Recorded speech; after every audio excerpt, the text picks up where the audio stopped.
Today is December 4th, 2023. I'm David Berlin, and this is the Blockchain Journal podcast.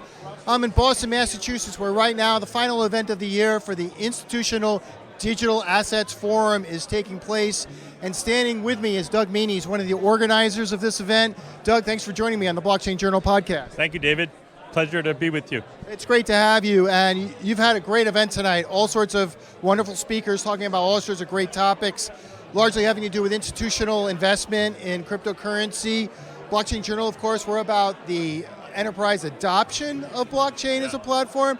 Tell me a little bit about what the Boston Blockchain Association is. Sure, happy to. The Boston Blockchain Association really has three pillars. One is on education, the second is on advocacy, and the third is around leveraging the unique ecosystem of Boston against the national and international markets. This series in particular, we have focused on the people and firms that are trying to build this and scale this in the right and compliant way. We've tried to show the inside perspectives of leaders in the institutional space, and we wanted to send people home having learned something new about what's really going on in this market. Also, their bellies are full because there's a lot of food and beverage here. So there's some great networking going on as well. And as Mike Wise said at the end of our event, you know, rising tides lift all boats. And that's really the approach we're taking for this community. Yeah, actually, it's funny you say that because that's how I talk about Blockchain Journal.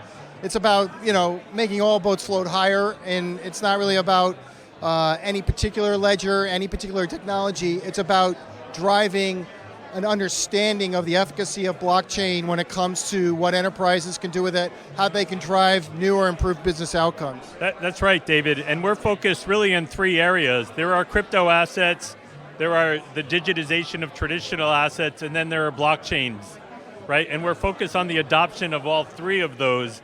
It's not the Wild West of companies and people trying to avoid regulation. We're trying to embrace regulation and figure out what does adoption look like, what does innovation look like, and how can we help to promote that? Well, I kind of agree with the idea of embracing regulation because we study the patterns of adoption around the world at Blockchain Journal, and one of the things we're seeing is that in the jurisdictions where there is regulatory certainty, innovation follows. You look at what's happening in India, or you look at what's happening in Germany, or you look at what's happening in Singapore. They mentioned Project Guardian today on stage, the Monetary Authority of Singapore. It seems like all the investment coming, even from American companies, is taking place where there's regulatory certainty, and of course, that's kind of absent here in the U.S. I mean, you're right. We heard a number of examples of this today. In our October 17th event, we had three panelists for the UK, for Europe, Switzerland, Luxembourg, and continental Europe, really talking about what does that landscape look like? How are they working with regulators? And we're just trying to bring that same approach to the US. We have regulators committed to our 2024 series, so we're excited to share more soon. Oh, I'm looking forward to that. Since I'm in the Boston area, I can't wait to hear some of those regulators talk. You mentioned something that I thought was interesting. You said that Boston is unique in terms of its the community that you've got going here, how it relates to blockchain. What do you mean by that? I've always thought Boston was a unique ecosystem. If you think about it, we have the universities that are world class. We have traditional firms, traditional banks, traditional asset managers.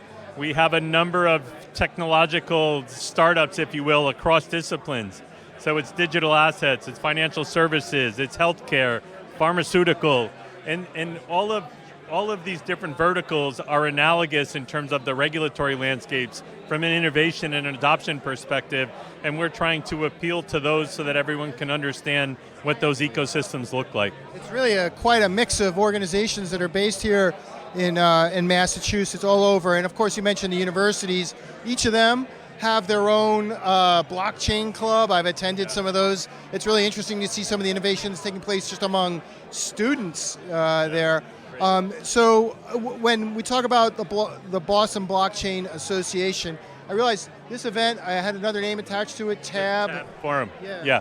This is the one event that we do a year in collaboration with the TABB Group. They're a fantastic partner and collaborator. They share our interest in the people and firms that are trying to do this the right way, and it's just fun to do with them. So I remember back when I was a kid and I was messing around with PCs and I became pretty proficient. Suddenly you become the expert in the family and everybody asks you, like, hey, how do I make this printer work, or how do I do this? Yeah. And then you become the expert in the neighborhood. People are calling you over to their house. You somehow become that person. I'm guessing that in your family, in your neighborhood, you're like the blockchain and crypto guy? Yeah, it's been fun. That's definitely happened. To be honest with you, it's happened for most of my career, being a fintech guy by background, so you just kind of roll with it. The beauty of the internet right now, though, is, and even social media, there's everything from The Simpsons to cartoon characters, depictions of what blockchain and digital assets are.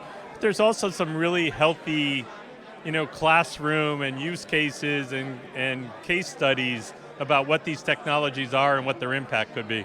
Yeah, well, speaking of The Simpsons, actually Fox has an animated series called Cropopolis, where you get NFTs that are associated with the characters on Cropopolis. So it's all integrated. So that's coming, the intersection of blockchain and animated TV series.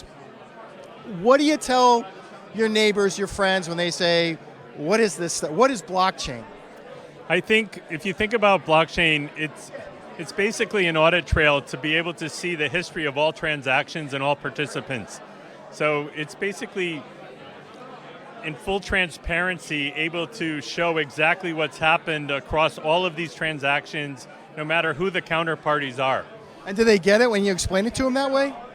Sometimes, Do they understand why you need transparency? people get tablets and kind of how people have done transactions in the past and the manual effort of that and what the implications of that are. So if you give them examples of companies and examples of transactions, the instant payment ability anywhere in the world, the instant settlement ability any of the world, then people start to understand that. Yeah, I would agree. It just takes a while because there's a lot of negative headlines out there, and people come to that conversation with some preconceived notions, and they kind of want to reject the whole idea. You just have to spend a lot of time trying to convince them that there's actually there's something worthwhile inside of this technology. And that's a common thread. We're trying to do that with federal regulators. We're doing that with state associations. We're doing it with companies. You asked about the blockchain clubs. We're starting a new series in 2024 where we'll have a small number of companies, a small number of universities, and a small number of university blockchain clubs, and we'll show the perspectives of each. What do the curriculums look like? What does adoption look like? What should these students be doing to be attractive to these companies when they hire them and build them out? To go back to your earlier question, from my perspective, these technologies are coming. The margins and pressures on efficiencies and the transfer of value anywhere in the world, these technologies are definitely coming. So it's a matter of what are the responsible use cases and how can we show that? What's your favorite use case? I think some of the blockchains, I think Solana's doing some really cool things. Provenance is doing some really cool things. Avalanche. So they are genuinely trying to bring this into the institutional world, and it's not just the Wild West of Bitcoin or some of these other lesser known coins. Yeah, well, Doug Mehne, you're one of the organizers here of the Boston Institutional Digital Assets Forum. It's a mouthful. It's been a great time. There's some great panel discussions. Thank you for organizing it. Thank you for bringing the whole community in Boston together. I think you're a unique organization here in Boston, so you definitely get a great set of people here together, and thanks for having me. Thank you, David. Really appreciate it, and hope to see you on March 11th. I'll be there.